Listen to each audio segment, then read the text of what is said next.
Welcome, everyone, to the C-Suite Sales and Marketing Perspectives podcast. I'm Steve McDonald, your host. We've got a really interesting topic and a really interesting guest here today. The topic is the C-Suite's blind spot, buyer enablement. Now, we've all heard about customer enablement, but the idea of buyer enablement and why that's important.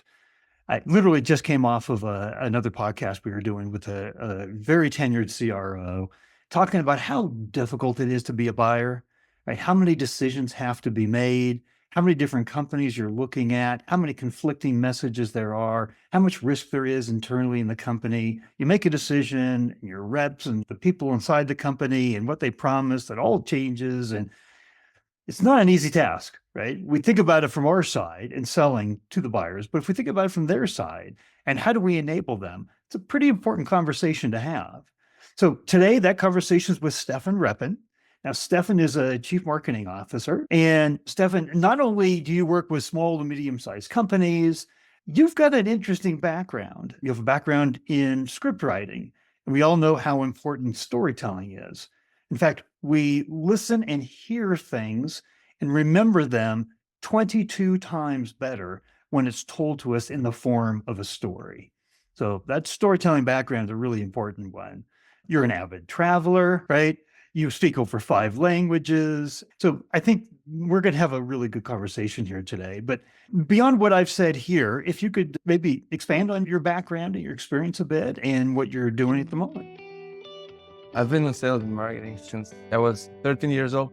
My family used to have like 18 smaller companies. And every summer, since I was 13, I would used to spend my summers in one of those companies. Usually kids have fun during the summer. They go to the lake and they swim and they do all sorts of stuff. And my faith was, well, working for these companies, doing some sort of job. So that's how I got into business pretty soon. But it taught me a good lesson, which is like, you got to earn your money. You got to work for your money. It taught me the lesson of having the job well done. So I speak 5 languages. I try to change countries once in a while. My personal goal is to see 3 new countries every year. So in terms of work, I've been in marketing. I work mostly with small and medium-sized companies, enterprises. My specific is basically building their marketing, maybe partially sales as well. And I'm in the B2B space. So I had my fair work with B2C companies, like even commerce was there. But the last 6 years, I'm mostly working with B2B, and I've been happy ever since.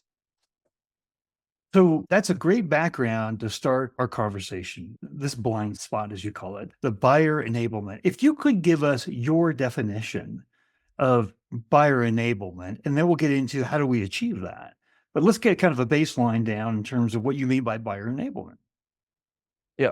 So a lot of folks, when they talk about enablement, they think of sales enablement. So again, in every market, you have 2 sides, the buyer and the seller. And very often you have just one perspective, having the seller perspective. So you sort of empower your salespeople to sell more. You enable them with more bonuses, more better pay, and so on. But you forget about, you have a blind spot here. Your blind spot is the buyer enablement. So how do you empower your buyer to take a faster decision? My definition of buyer enablement is basically enabling your buyer to make a faster decision. And I'll tell you why. Because I mentioned there is a book called The Jolt Effect. There is a very interesting part there where it talks about you as a seller. You have basically 2 things that you need to look at on the buyer side. So the budget is one. And the second is you need to qualify the company that wants to buy from you, how fast they can make a buyer decision. And if the buyer decision cannot be taken, or fast enough, or sales cycle is long, or there is indecision on their side, you have to enable them to buy and help them buy, or just give away. A lot of sold leads or frozen leads, which never happen, they haven't happened because of lack of buyer enablement, 1, and 2 is because of the lack of decision on the buyer side. And I think that's something you have to qualify early on in order to make the sale. You have to know whether they're going to make a decision during your sales cycle, which is 6, 9 months, whatever, a year or 2. So you've talked before about that we work a lot to make the buyers feel like they're in control, that they're not, and they don't feel in control. What did you mean by that? In one way, I would say we're in the buyer's market right now, so the buyer has all the control, but psychologically, It depends on who thinks they're in control. Sometimes sellers thinks they're in control. Sometimes the buyer thinks they're in control. It differs from company to company, from deal to deal. I think the buyer is in control if they're aware of that, because they have so many options right now. Like you literally look at any software product or any sort of product that you want to buy, and you'll have already like at least 5 competitors. And finding a market where there is just one unique product and there are no competitors, it's not a challenge right now. You'll find hundreds of markets where you have competitors. You'll have plenty of competition basically everywhere. But I think for the buyer, it's really hard to make a decision right now because there is more competition, there is more information, which is true or not true. On you as a buyer, there is a lot of pressure. There's a lot of pressure to make a decision, and the decision might cost you your job. If I put my feet into the shoes of a buyer, it's incredibly hard. Like I have to sell to my own people, who could be like CTO, procurement, finance, and then I have to assume all that responsibility that product I'm going to buy, the service is not going to be a flop. And because that's going to cost me my reputation, that's going to cost me my job. There is more responsibility than ever on the buyer. So it is very hard. I could see that it's hard to feel in control when there's too many options, there's too many choices, there's too much to evaluate. It's hard because it's getting harder and harder to differentiate based on product features and have a sustainable competitive advantage. And so more and more, we're seeing lots of competitors with very similar products. That's confusing. No doubt about it right there. That then puts a whole new kind of spin on this buyer enablement and how do we make their choice simpler? You had talked about buyer enablement closes this gap in the buyer's journey from this overwhelming amount of choices. Tell us what you meant about that. So certainly there's a gap between, first of all, sales enablement and buyer enablement, and second, returning back to the blind spot.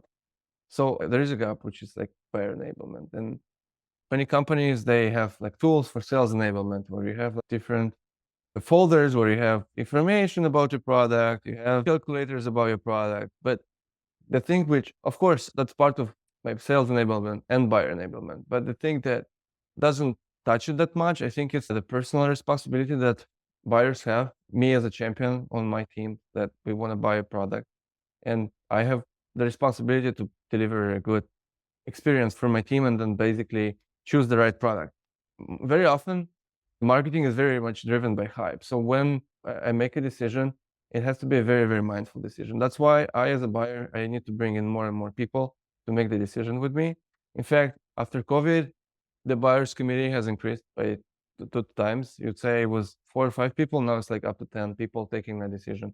As many people as there are, like everyone was going to have a concern, requirement, and that could lead easily to an indecision, because you as a buyer, you want to make a good choice. And what I'm seeing is that a lot of enterprise level companies, they try to hide their information when it comes to, let's say, I want to do a pilot with them, or I want to do like an open demo of the product, so I can show my team how great it is. Very often they're limiting me in doing that. The pricing is not transparent, the settings are not transparent. Do they have an API? Nothing is transparent. So all I'm doing is booking a blind demo. And that's very poor buyer enablement, because you are not helping, like I'm not being helped to sell it on my team. Like I like the product, but you're not given more information, and the information is very scarce. So the first step, I'll give you a personal example. We had a roadshow in the Latin America and the US last year.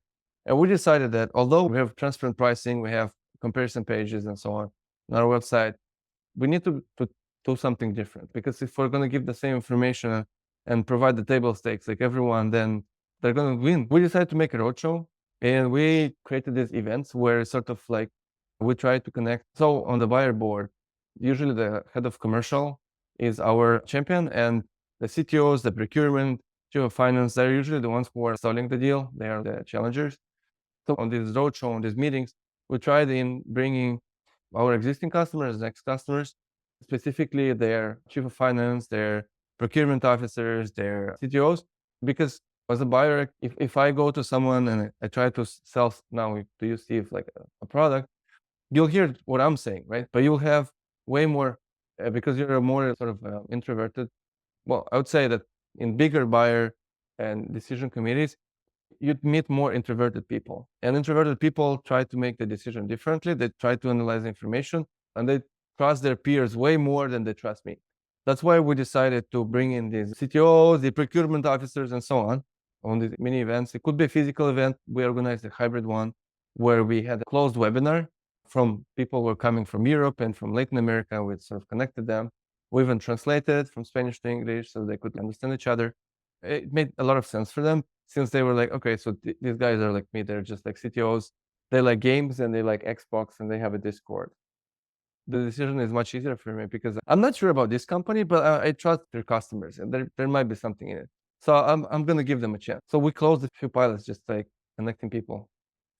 Here's the story. We talked about the importance of storytelling that I'm taking away from here. There's more competition making the decision-making harder. There's a much larger buying committee inside that they have to collaborate with and get consensus with. There is a self-buyer journey trend where the B2B buyers are waiting 80%, of them are waiting all the way down to when they ever want to talk to us as they're making their decision. So they've made the decision on who's the short list before they even want to talk to anybody inside the organization. That means that they're having to consume more content in the same amount of time. They're having to evaluate more competitors, and they're having to deal with more internal buying committee members.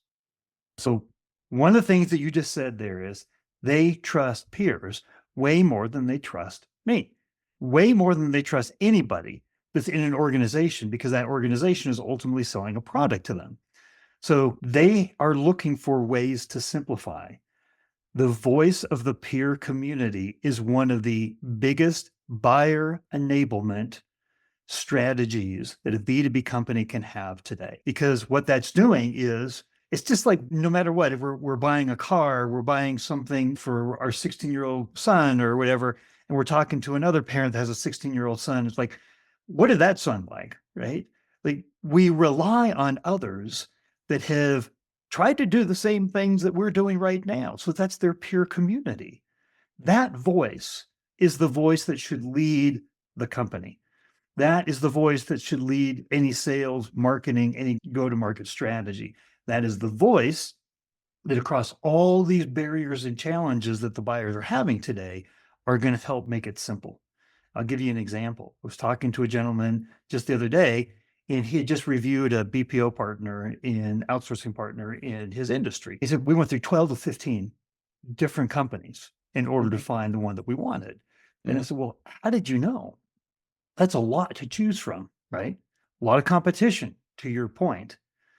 He relied heavily on others that had worked, other peers in his industry that were inside of groups that he was in, that he networked with, that he reached out to and talked with.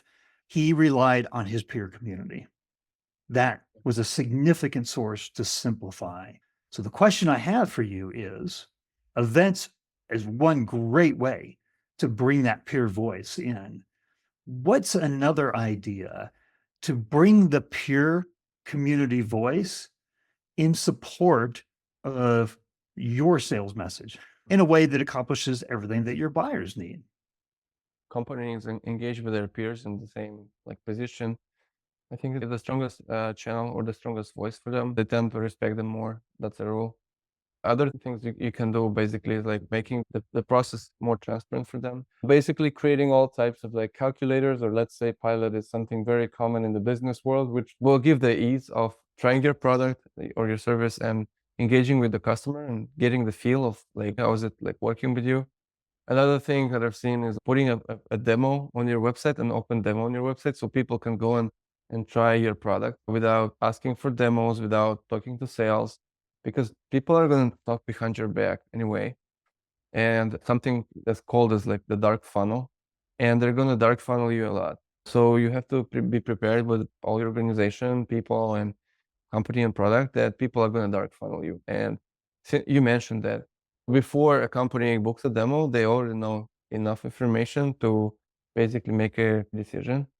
So you're already shortlisted. It's like you go for a tender and you have to win their hearts by going to this internal tender. and it's hard work. You have to show with all your content, with all your marketing, that you're messaging the right customer voice, that you're ready for that shortlist. And again, I mentioned peers. An interesting tool I've also used in the past with customers is making this research around peers in an organization. So let's say you want to target maybe CTOs, and you do certain topics that are interesting for CTOs, like the ease of integrating a certain API. I've done that as a way to create a small community around the CTOs who can have doubts around my product, or can have certain questions about or aspects, or maybe something they've heard online about my product. The market research is very simple. We have certain topics, and I let the customer speak. I let the CTOs talk. And then after gathering all that insights, you can come up with a result. You publish it, and this is going to be truthful information. So that information, by putting it on your website, that's going to be a great piece of content, first. And second, you can use it as a lead generation asset and gather subscription and stuff for your newsletter by basically just using it out. So one of the things that you've talked about twice now is the importance of the CTO. In an environment enablement strategy, you've got to enable them to bring some of those other committee members on. If it's procurement, it's head of finance or CFO, right? Because these are all people that can kill deals. So enabling a buyer is enabling them to effectively sell in the other partners that they have on this buying committee. I know in our first conversation we were going is that pure voice doesn't include if you're selling to a CEO, right? You also need to think about how do you enable them to sell to the other C-suite, to the other departments that need to be bought in. So when we talk about a pure voice, it wouldn't be just the pure voice of other CEOs. It would be the pure voice of other CTOs. In fact, right now, with some of the clients that I have, we're talking to procurement, we're talking to finance, we're talking to IT about their experience post-sale and what happened, so that we have that voice that kills deals inside or stalls deals till the cows come home. Then we have that voice, and that voice then enables our true ICP, our lead ICP, in selling the deal internally. We think so much about how do we sell our ICP. We don't think about enabling them to sell internally. So that's when you start talking about the CTO as an example of a major gatekeeper. How have you worked with these gatekeepers in the past and enabled them to come on board? Awesome question, actually. So the first stage is you come prepared.